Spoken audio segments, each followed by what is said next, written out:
Hello. మనలో చాలామంది మంచి ఇంగ్లీష్ మాట్లాడాలని ఉబలాట పడుతుంటారు.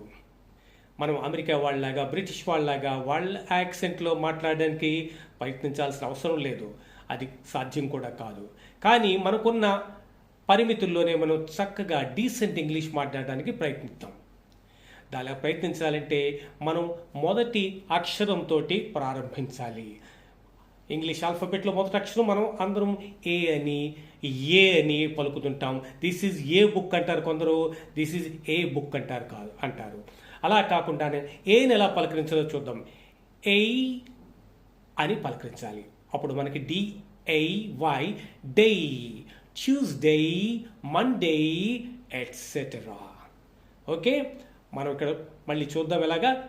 ఏ, not a Nar A, it's a. Okay.